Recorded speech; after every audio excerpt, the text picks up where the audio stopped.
This is Vincent Price. Scrooge was dead. Ebenezer Scrooge, a man feared, hated, finally loved, was dead.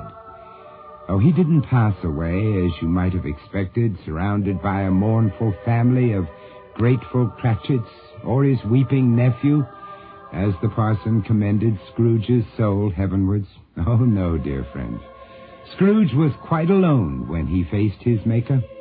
You see, he froze to death on a park bench in a deserted corner of Hyde Park, as London's January wind swept over his tattered clothes and shoeless feet.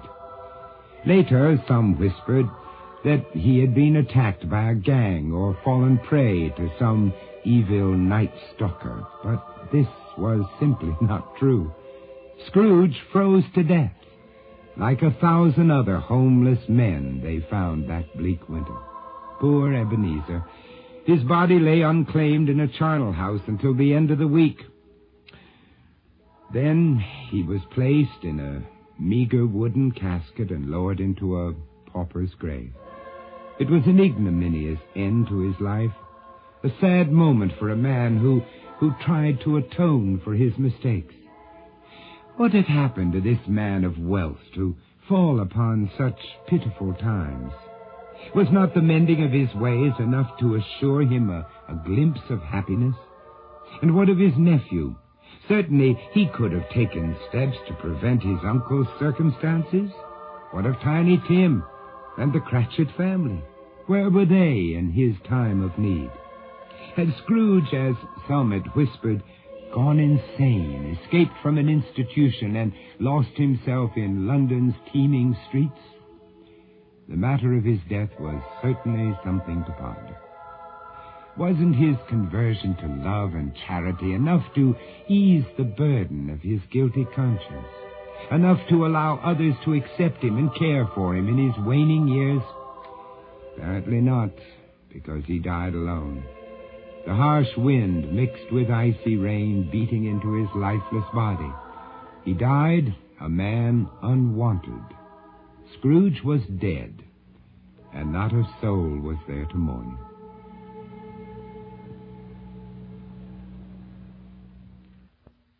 And that's just the beginning of our story.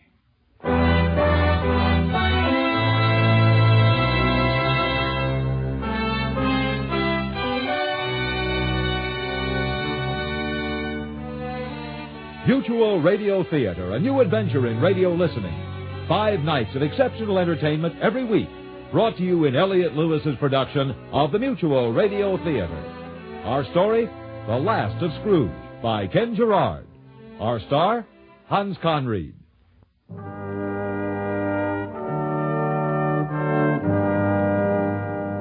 What had befallen Scrooge after his miraculous transformation from skinflint to as good a man as the good old city knew? Wasn't his very being filled with love and charity enough to erase the harm of his former image? Or was it his intense desire to be loved that destroyed him in the end? Or was it madness? Well, I'll let you resolve those questions at the final curtain of this drama. For now, let us pick up the threads of our story. The days after Christmas were filled with joy and laughter. Scrooge could not have been merrier, his office ablaze with warmth, his heart was fired with kindness, so much so that his clients winked at each other knowingly. Had old Scrooge gone round the bend?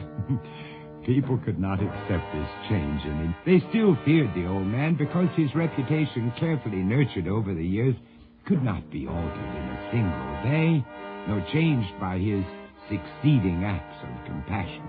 Scrooge knew it, for he was no fool. He summoned his lawyer to his home.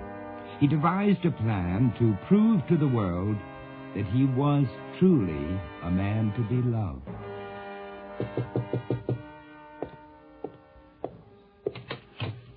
Oh, Mr. Campton. Come in, sir, please. Yeah. How are you, Ebenezer? Oh, never better, thank you. Oh, come, Mr. Campton. We'll sit in the parlor and enjoy a roaring fire whilst we talk. Ah.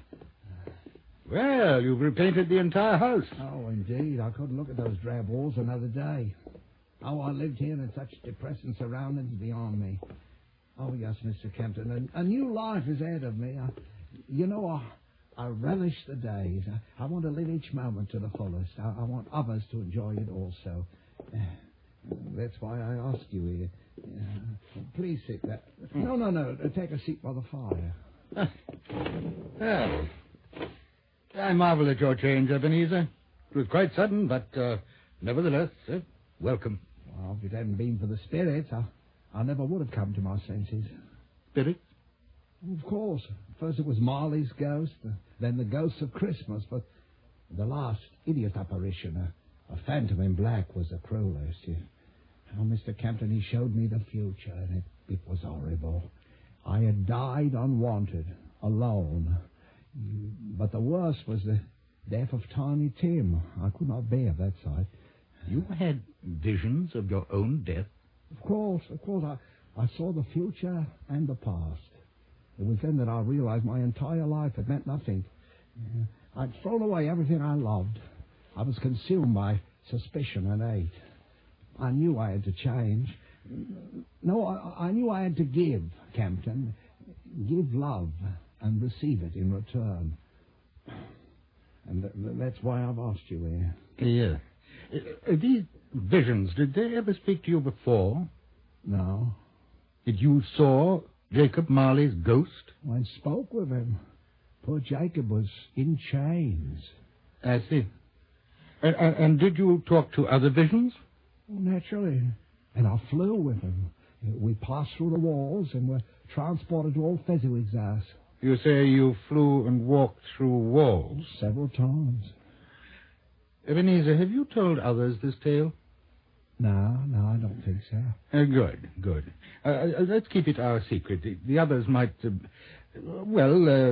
could get the wrong impression about the entire episode. I believe you understand, don't you? No, my dear Mr. Kempton. I'm not crazy. I'm cured. The visions, the ghosts, and Jacob's warning have given me a clearer picture than ever before.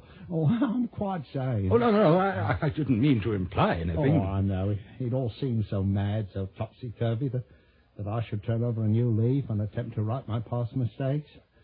Call them dreams or visions, whatever you wish. It doesn't matter. The important fact remains that they changed my life for the better. Yes, well, probably they were dreams. Often nightmares prod us to action where sweet reveries lull us into complacency. Yes, well, now what are we about? A new will, a lawsuit? I'm at your disposal. Oh, better than that, my dear Mr. Kempton. I want to dispose of all my earthly goods before I die. Well, that's simple. I can draw up a will in 2 days. Do you have a list of the bequests and the heirs? No. I want to give everything away now, tomorrow. You jest. Are you planning to enter a monastery? Oh, absolutely not. I thought you through to the last detail, to the last cup and saucer. I want people to enjoy my wealth while I'm still alive. This is incredible. Ebenezer, you have to reconsider the idea. Now, where would you live? Who would care for you? Who would run the business? No, patience, my dear friend. I have it entirely settled in my mind. Oh, no, this is folly. It's madness. Oh, hardly. It's love and kindness I'm offering to repay those who endured my wrath and cruelty. Mr. Kempton, I must do this with your help. I must show those who snicker behind my back and call me fool that I am a loving fool. But you mustn't pay any attention to idle chatter, or they'd malign the angels if given half the chance. But I have to clear my name. Scrooge. The very sound has become synonymous with an heart of flint, with a grasping old man laced with hate and greed. Suppose your name rang the devil's bell in others' hearts. Oh, I pray that may never happen. My name is my cross, my burden. I must cleanse it of the very poison with which it infects the air. Each time a child points a finger in anger and utters Scrooge at his victim, my soul shrivels. I detest my name. I loathe it as much as I loathe what I've done to others. I want to burn the word from our vocabulary. I will not go down in history as a villain. Oh, help me, Captain. Please, help me right monstrous wrongs. Help me clear myself before I die. I want to be loved. I will buy my share of devotion. if it's necessary. And Kempton did assist Scrooge, though rather unwillingly. The concept was simple. Scrooge intended to give away all his possessions, his house, his furniture, the silver, and even the second set of china dishes. All this was to go to the Cratchits. Additionally, he set aside money for each of their children. Kempton shook his head with disbelief, but Scrooge was insistent. He made Kempton draw the papers with such clarity and precision that there could be little doubt who was to receive what. Scrooge made certain that everybody had a fair and equitable share of the fortune. To his faithful nephew, Fred, Scrooge would sign over 75% interest in his counting house. The remainder would be given to Bob Cratchit. Dutifully, Kempton drafted the proper legal documents and placed them in front of his client for his signature. I wish you'd reconsider this plan. Oh, why, if it brings such joy to others and relieves me of my troubles? Money cannot bring you happiness, Kempton. How well I know that? My house is nothing without laughter resounding off its walls. A business cannot thrive unless it gives service.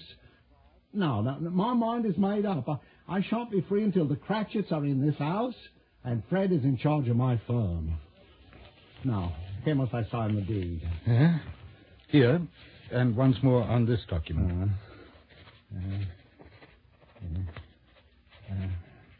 And that seals it.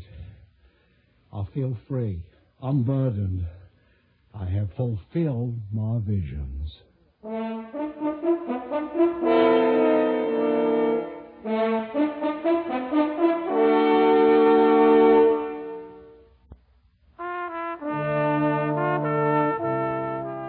With a scratch of a pen, Scrooge had signed over all his assets to the Cratchits and his nephew. He had reversed the entire course of a lifetime within 3 weeks. Scrooge leaned back in the dark leather chair, satisfied that he had unburdened his soul and brought happiness to everyone. Lawyer Kempton looked at the documents and shook his head. It seemed foolhardy to give away the house, the business. Certainly Scrooge was acting rashly, or was it irrationally?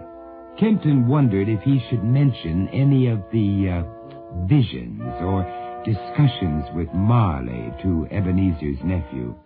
No, surely not. Perhaps Scrooge was jesting. Of course it was a joke, a play upon words. Kempton handed the papers back to Scrooge. Well, it's done, Ebenezer. You've given everything away. I've never felt more at peace with myself than at this moment, Mr. Kempton. I'm free. It's as if a millstone had been lifted off my entire being. Don't you realize how happy, truly happy I am? I'm trying to understand, Ebenezer. Oh, good. Please, go to the Cratchit's house, to my nephew's home. Bring all of them here. I want to see the joy on their faces when I tell them the news.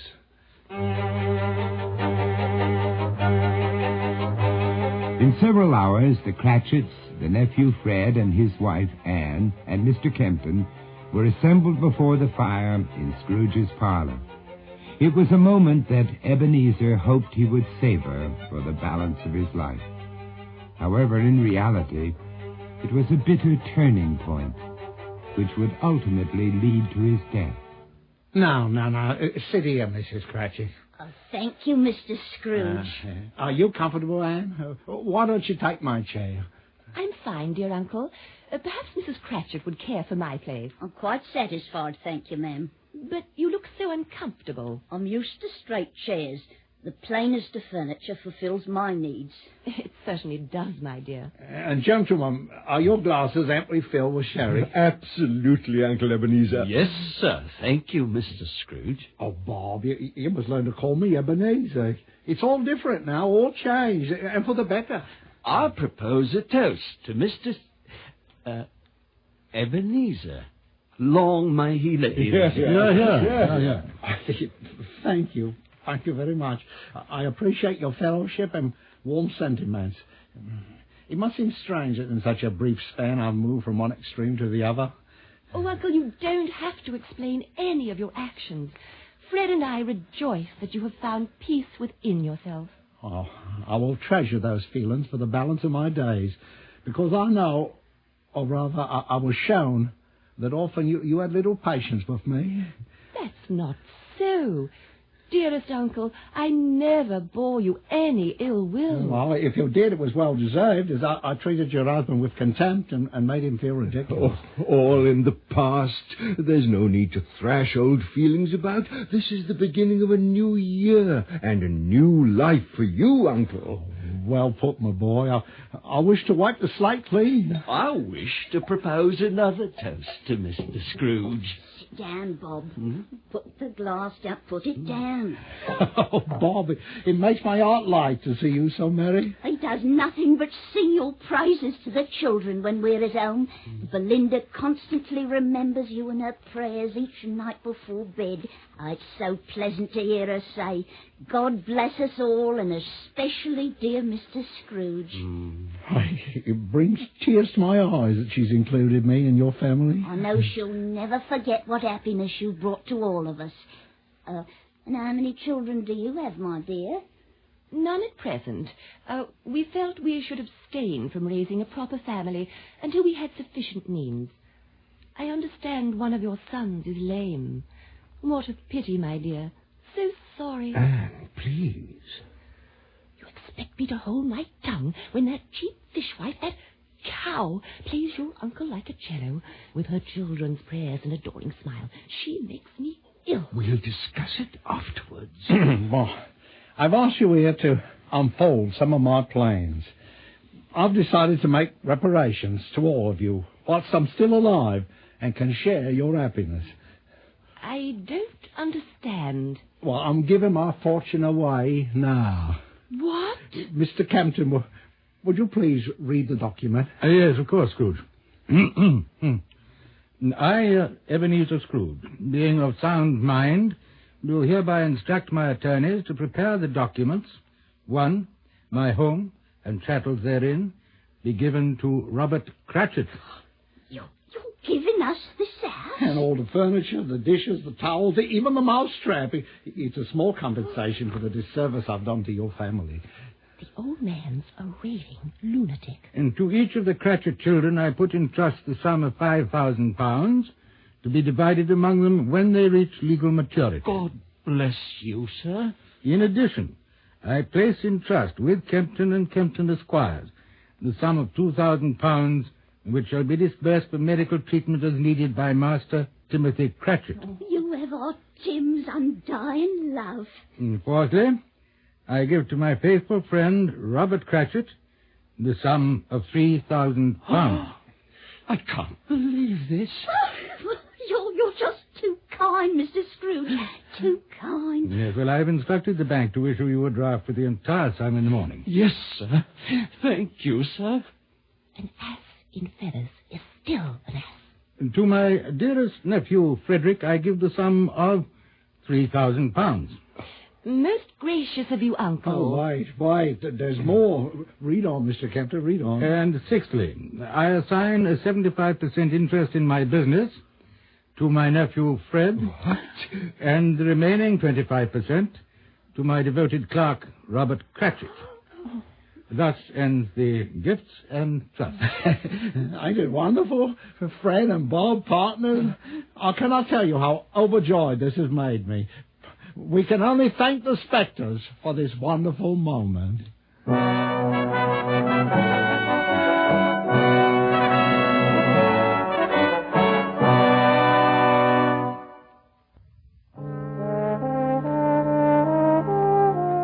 Scrooge's revelation stunned Mrs. Cratchit and his niece, Anne.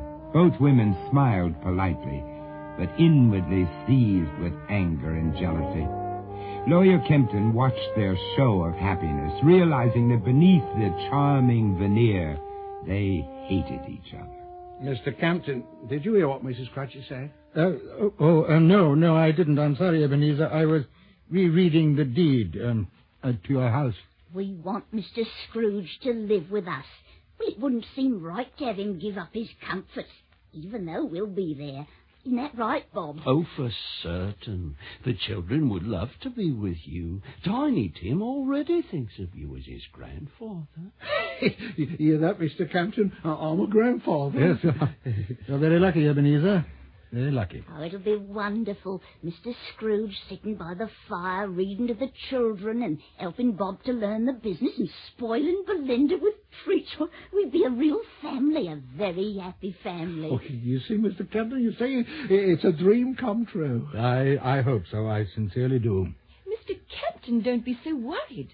Of course the Cratchits will take good care of Uncle Ebenezer. Isn't that right, Mrs. Cratchit? Well, yes, of course. We'll always have a place for him. See, it's settled. I'm delighted. But, well, never mind. Now, I am. Speak on. I sense something's bothering you. It's not my place, Uncle. No, I insist. What is it? I was thinking how the Cratchits needed time, especially those darling children, to acclimate themselves to their new home. I guess it's foolish, but I would want to have matters settled, settled, before I could graciously receive any visitors or relatives. Oh, yes, I understand. You're quite right. I'm selfish. The Cratchits should be alone when they take possession of the house. Oh, not at all. Well, we want you to stay. Tell him, Bob. Perhaps Miss Anne has a point. Not that we don't want you, Mr. Scrooge, but the hubbub of the children might be disturbing to you. Children aren't any trouble. And this still is Mr. Scrooge's residence. Oh, no, dear lady. As of this day, this is your home.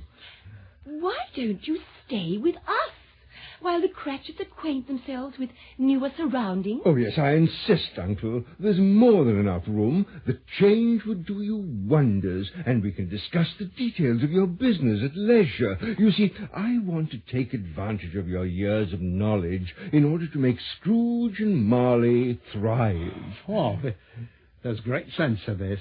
Indeed, I'll pack this afternoon and I'll come round for dinner. Oh, I'm so disappointed. Won't you reconsider, Mr. Campton? Beg him to stay. I feel as if I'd forced you out of the house. Odious woman. Harpy. I've won, you snivelling witch.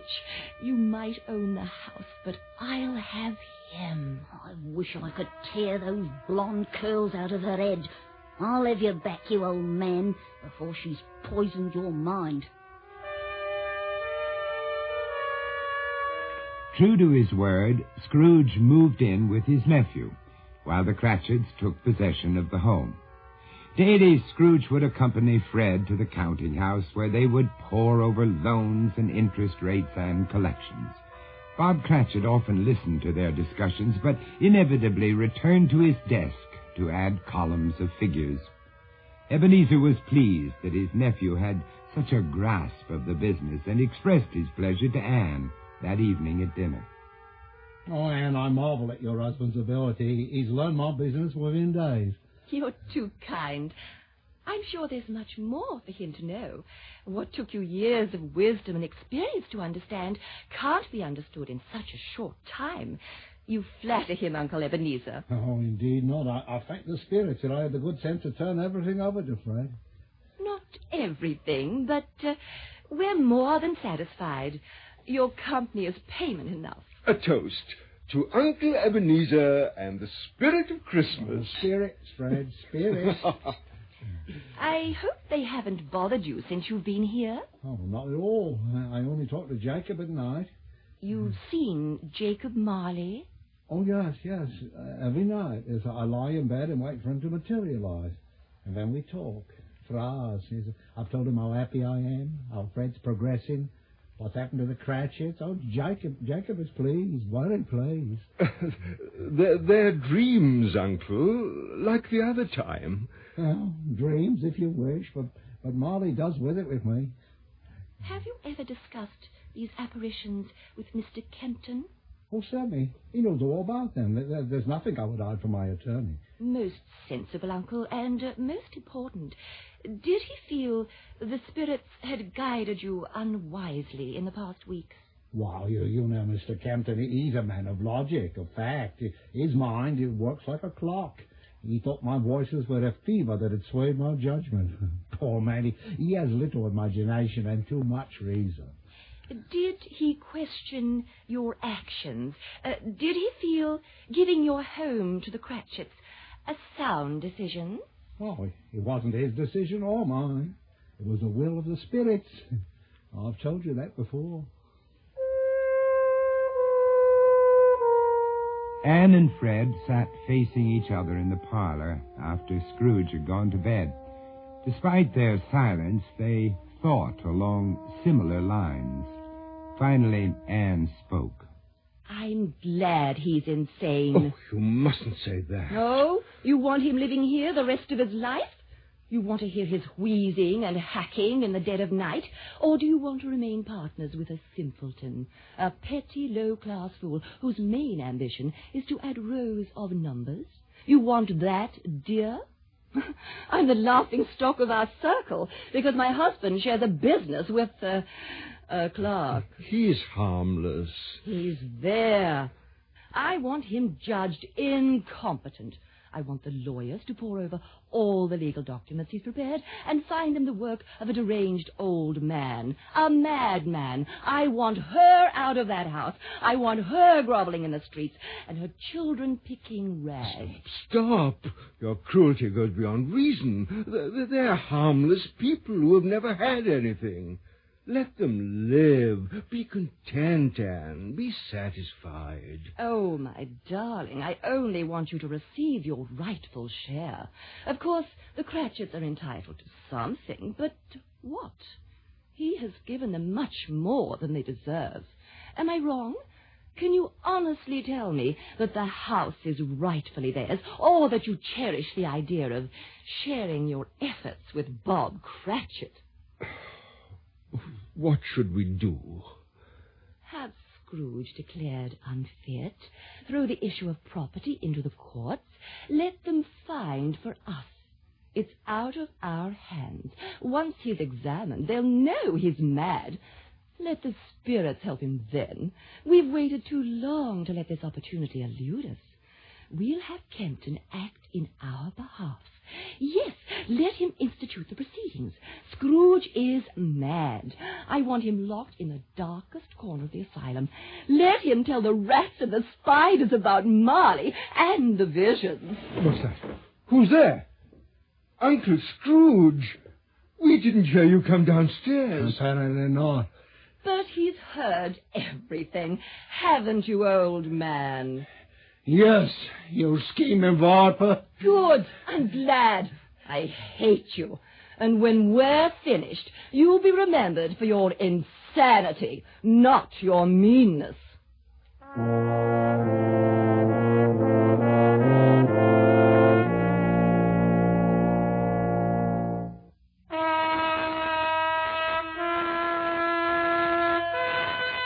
Scrooge ran from the house in the dead of night. Tears streamed down his cheeks as Anne's words echoed in his brain. Help me. Oh, dear God. Turn this horror from a reality into a simple nightmare. Let me wake in my bed.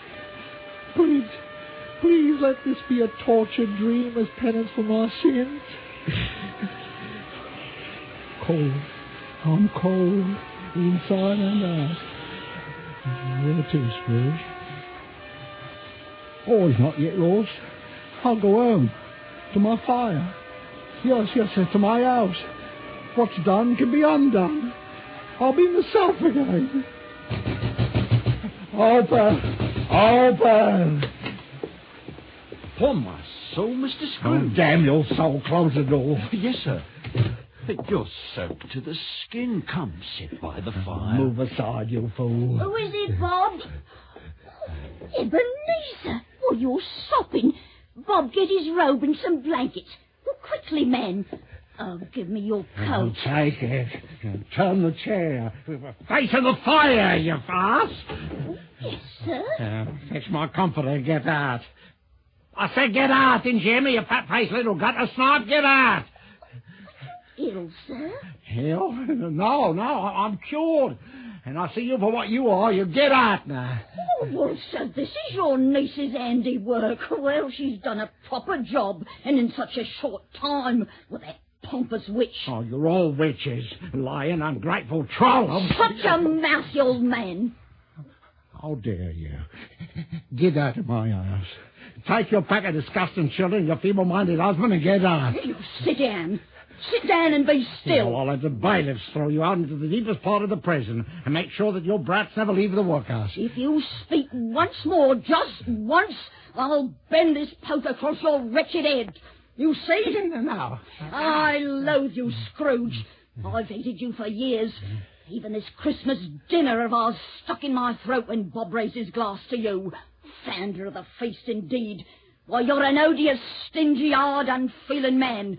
Your name casts an evil shadow on this ass. My ass, you old fool. Well, it belongs to me now. Well, not for long. You'll be out of here tomorrow. Campton will see to that. Oh, Hardly, dearie. Didn't you sign the deed over to us? Didn't you give freely and without stipulation the money to the children and a share of the business to Bob? You did all that. It's signed and ours. All ours. Not quite. You see, my dear, I'm going to contest the transaction. I'm going to have the whole matter reversed. I'll bring my case on temporary insanity brought on by food poisoning. Then everything will be thrown into a conservator's hands, Mr. Kempton's hands, and you and these miserable brats will be forced from my home. Scrooge will be Scrooge once more. I see you dead before one of my children sleeps among the lice and roaches again. You'll burn in hell as you deserve. Insane. You're just mad, but to my advantage. Look at you, dressed in sopping clothes. Well, you're just nothing but a raving lunatic. What's signed and sealed will never be undone by the likes of you. Your darling niece has played the hand for both of us. Now get out, Scrooge. Get out of my house. Let the wind and rain freeze your wretched heart. Contemptible slut. No. Put that poker. Don't come near me now. Get out, you filth. Don't you dare touch me with Out. that. Don't. Run, old man. Run to your death.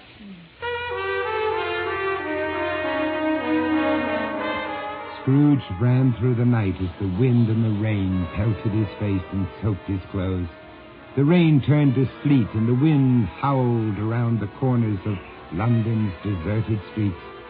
Scrooge's eyes glistened like a man possessed. He scurried from building to building like a hunted animal. Finally, exhausted and shivering, he pounded on Mr. Kempton's door. Oh, my God. Ebenezer, come in, man. Come in. Take off those shoes. Yeah. Give me your coat. Here. And put this blanket round yourself. What happened? Oh, Mr. Kempton, I've seen more evil, more hate than I ever thought existed in the entire world. The devils have turned on me. Kempton, it's all gone wrong. Everything has turned upside down. I'm a fool. A stupid fool whose mind is twisted with love and hate. Did Fred cause this? Yeah. Fred? Bob? Oh, hardly. Poor simple man. Dunces with bibs controlled by scheming women. Come to pass too quickly. Too soon. You knew this would happen, didn't you? Yes. Why didn't you stop me? Would you have listened? No, I wouldn't. The idea was too set in my mind. My emotions would have rejected the best of reason. Well, now, enough sadness for one night. You'll take the spare bedroom and we'll talk in the morning. Kempton, am I insane? Well, it's not the time to discuss these questions. Am I, Kempton? Am I? I think your heart has been filled with anger for years, and it forced you to act unreasonably. Your hatred of mankind certainly stems from the irrational, as do your actions of hate. I've always known you were a man possessed with unspeakable pain and with a galaxy of fears. That's true. It's quite true. I didn't want to become what I've become. My life was, and still is, a living hell. Oh, no, hush. Now, let's leave this until the morning. Captain, I've never been loved. Oh, please, Ebenezer. It's a fact. How can anyone give love when they've never received it? I was always the outcast. My father detested the sight of me. I never knew why. What had I done except being born? Kipton, I've been so alone, so lonely. I only wanted to spend the last years being loved. Being loved. Was it too much to ask?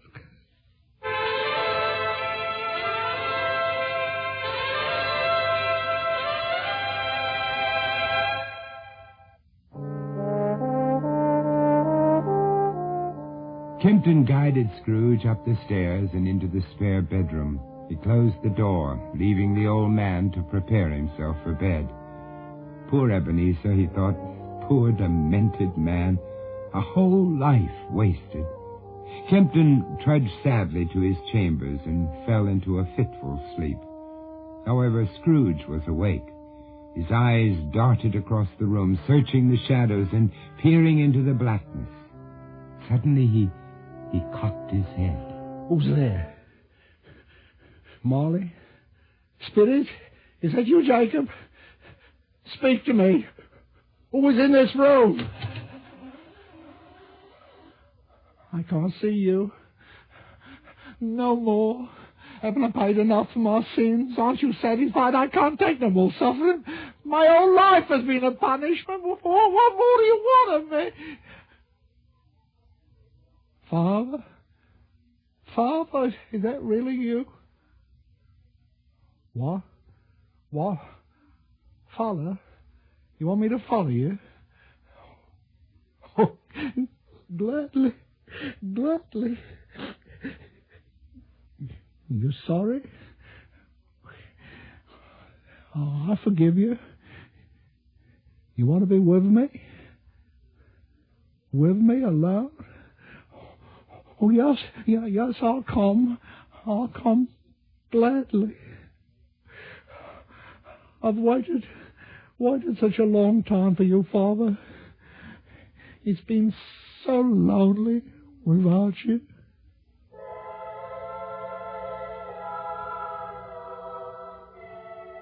They found him the next morning. He was frozen to death on a bench in Hyde Park.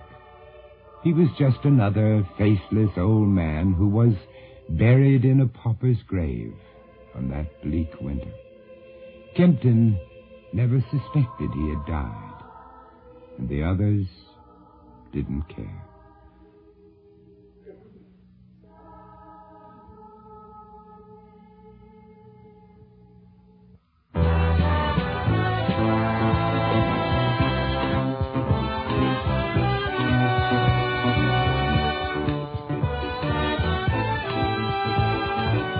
The Mutual Radio Theater is brought to you 5 nights a week at this time. Tonight's original radio play, The Last of Scrooge, was written by Ken Gerard and produced and directed by Elliott Lewis. Your host was Vincent Price. Our star was Hans Conried. Featured in the cast were Ben Wright, Len Berman, Betty Harford, Valerie Cooney, and Ivor Barry. The music for Radio Theater was composed and conducted by Nelson Riddle. John Harlan speaking. The Elliott Lewis production of Radio Theater is a presentation of CBI.